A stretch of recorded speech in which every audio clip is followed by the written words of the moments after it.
Well so classification of goodwill చూసాం. అందులో మనకు average profit method, super profit method and capitalization method ఉంది అనేటువంటిది తెలుసుకున్నాం. అండ్ నెక్స్ట్ దాంతోపాటుగా నార్మల్ ప్రాఫిట్ అంటే నార్మల్ బిజినెస్ ప్రాఫిట్ ఎలా క్యాలిక్యులేట్ చేయాలి అనేటువంటిది కూడా చూసాం కదా. ఇప్పుడు ప్రాబ్లంలోకి వెళ్దాం. Calculate the value of goodwill at 2 years purchase of 5 years average profit. ఇక్కడ మనకు 5 years ఇచ్చాడు, 2001, 2002, 3, 4, 5. సో 5 years ఇచ్చాడు. సో ప్రాఫిట్స్ 10,000, 12,000, 15,000, 18,000, 25,000 అనేటువంటిది ఇవ్వడం జరిగిందనమాట. సో ఇక్కడ మనకు అడ్జస్ట్మెంట్స్ చేసిన తర్వాత మనకి ఇక్కడ ప్రాఫిట్స్ అనేటువంటి ఇవ్వడం జరిగింది. సో కాబట్టి ఇక్కడ మనకు నార్మల్ బిజినెస్ ప్రాఫిట్ ఏమవుతుందంటే ఈ 10,000, 12,000, 15,000 మనకు నార్మల్ బిజినెస్ ప్రాఫిట్ అవుతుంది. అంటే అబ్నార్మల్ లాస్ యాడ్ చేయడం ఇవి దీంతో మనకు ఈ ప్రాబ్లంలో అవసరం లేదు. Right. So let us see the solution. Simple. ఇక్కడ ఫార్ములా అప్లై చేస్తాం. ఫార్ములా ఏంటి అంటే good will equal to average profit into number of years purchase. So average profit into number of years purchase. So ఈ ప్రాబ్లంలో మనకు average profit ఎలా calculate చేస్తాము అని అంటే టోటల్ ప్రాఫిట్. సో మనకి ఇచ్చినటువంటి 5 years ప్రాఫిట్స్ని యాడ్ చేసుకోవాలి. సో ఇలా యాడ్ చేయడం వల్ల మనకు 80,000 వస్తుంది. దెన్ 80,000 డివైడెడ్ బై 5 ఎందుకు చేయాలి? యావరేజ్ చేసేటప్పుడు మనకి ఎన్ని నెంబర్ ఆఫ్ ఇయర్స్ ఇచ్చారు? సో టోటల్గా 5 years ఉంది కాబట్టి డివైడెడ్ బై 5. సో 16,000 అనేటువంటి మనకు యావరేజ్ ప్రాఫిట్ అవుతుంది. So number of years purchase చెప్పాను కదా, ఫ్యూచర్లో ఆ బిజినెస్కి రిలేటెడ్గా సేమ్ కంటిన్యూ అవుతుంది. సో అదే ప్రాఫిట్ జనరేట్ అవుతుంది అనేటువంటి ఉద్దేశంతో అక్కడ ఆ బయ్యర్ ఎవరైతే ఉంటాడో ఆ ఫర్మ్ని పర్చేస్ చేసేటువంటి వ్యక్తి 2 years పేమెంట్ చేయడానికి ఒప్పుకున్నాడు అనమాట. సో కాబట్టి 2 years of purchase. So 32,000 is the solution. Okay, 32,000 is the solution. Right. In case when loss is given అంటే ఇప్పుడు మనకి ఇక్కడ ఈ ప్రాబ్లంలో లాస్ ఉంది. సో 10,000 అనేటువంటి లాస్ ఉంది కదా. సో ఇక్కడ సింపుల్ టోటల్ ప్రాఫిట్ క్యాలిక్యులేట్ చేసేటప్పుడు మనం ఏం చేయాలంటే 15,000, 25,000 మైనస్ 10,000 తీసుకోవాలి. అండ్ 20,000 ఇక్కడ 4th year. సో ఇలా చేయడం వల్ల మనకు 50,000 అనేటువంటి జనరేట్ అయింది. 50,000లో యావరేజ్ చేసుకుంటాం. ఎన్ని years? 4. So simple divided by 4, 12,500.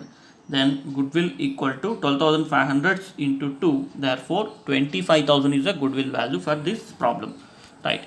Next,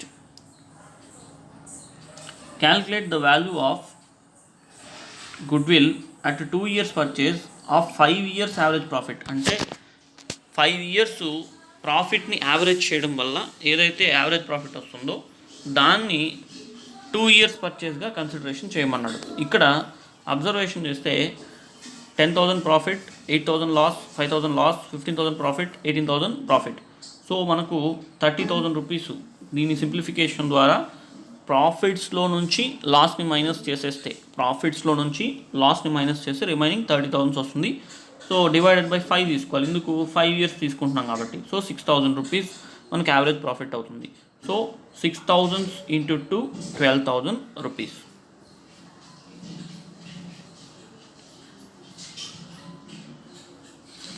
right. ఈ ప్రాబ్లం చూడండి. X purchased Y's business. The profit of Y's business for last 4 years were 2005 40,000, 2006 70,000 after charging an abnormal loss of 30,000.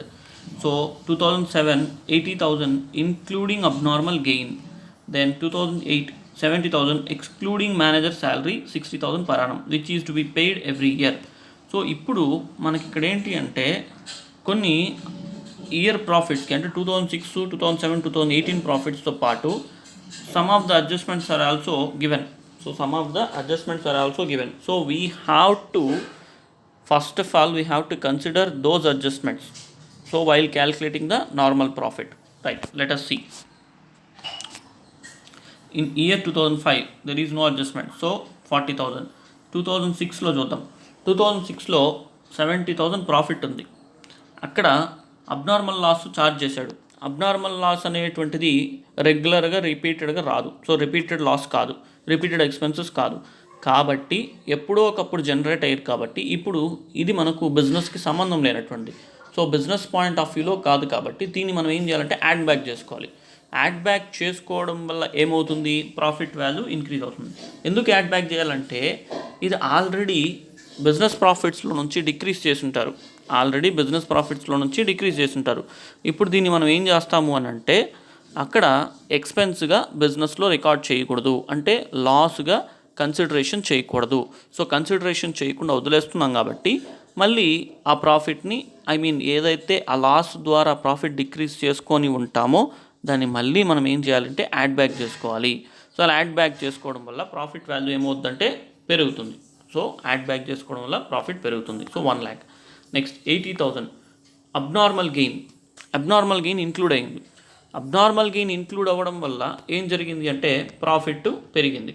Abnormal gain include అవ్వడం వల్ల profit value ఏమైంది, పెరిగింది. Abnormal gain అనేటువంటి రెగ్యులర్గా repeat అవుతుందా, repeat అవ్వదు. సో ఎప్పుడో రేర్ కేసెస్లో జరుగుతుంది. అండ్ ఇది బిజినెస్ పాయింట్ ఆఫ్ వ్యూలో కానటువంటిది అనమాట. సో బిజినెస్ పాయింట్ ఆఫ్ వ్యూలో కానటువంటి ఇన్కమ్. సో కాబట్టి ఇది రెగ్యులర్ బిజినెస్ యాక్టివిటీ ద్వారా జనరేట్ అయినటువంటి ఇన్కమ్ కాదు కాబట్టి ఆ ఇన్కమ్ని మనం మైనస్ చేసుకోవాలి. సో ఇప్పుడు ఇక్కడ 80,000 ప్రాఫిట్ వచ్చింది కదా, 80,000 ప్రాఫిట్లో 70,000 అబ్నార్మల్ గెయిన్ ఉంది, దాన్ని తీసేయండి. సో 80,000లో నుంచి 70,000 అనేటువంటి మైనస్ చేద్దాం. సో మైనస్ చేస్తే 10,000 ప్రాఫిట్ మిగులుతుంది. Then next one 70,000 excluding manager salary 60,000 per annum which is to be paid every year. అంటే దాని అర్థం ఏంటి అంటే ఇక్కడ 70,000 రూపీసు మేనేజర్ శాలరీ అనేటువంటి 60,000 రూపీస్ వదిలేశాడు.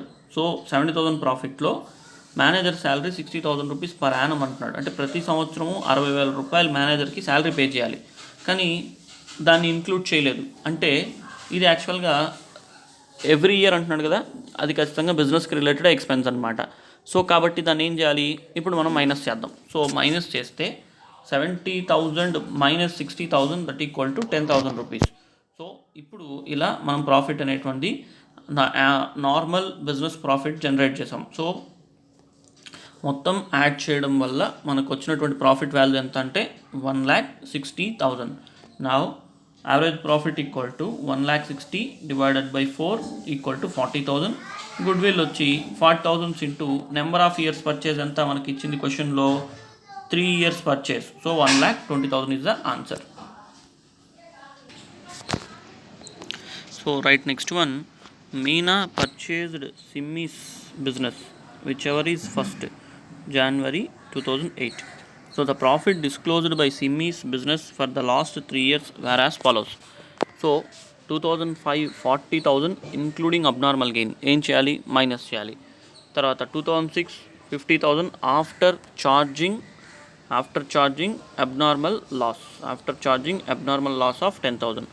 దెన్ 2007లో 45,000 excluding 5,000 as insurance premium of firms property now to be insured. అంటే దీని అర్థం ఏంటంటే ఇక్కడ calculate the value of firms goodwill on the basis of 2 years purchase of the average profit for last 3 years. So ఇప్పుడు మనకు ఇక్కడ observation చేస్తే abnormal gain include అయి ఉంది. సో దీన్ని మనం ఏం చేయాలా, తీసేయాలి. అబ్నార్మల్ గెయిన్ని మనం ఏం చేయాలంటే తీసేయాలి, మైనస్ చేయాలి. సో కాబట్టి 40,000 మైనస్ 5,000 35,000. ఆ తర్వాత అబ్నార్మల్ లాస్ ఆల్రెడీ వాళ్ళు ఏం చేసి ఉంటారు, మైనస్ చేసి ఉంటారు. సో లాస్ అనేటువంటి ఆల్రెడీ మైనస్ చేసి ఉంటారు. ఇప్పుడు దాన్ని యాడ్ బ్యాక్ చేసుకోవాలి. ఎందుకు యాడ్ బ్యాక్ చేయాలి, అబ్నార్మల్ అనేటువంటిది బిజినెస్కి రిలేటెడ్ లాస్ కాదు, సో బిజినెస్కి రిలేటెడ్ ఎక్స్పెన్సెస్ కాదు, and it is not a recurring one. So ఎప్పుడో ఒకప్పుడు నాన్ రికరింగ్ వన్ అనమాట.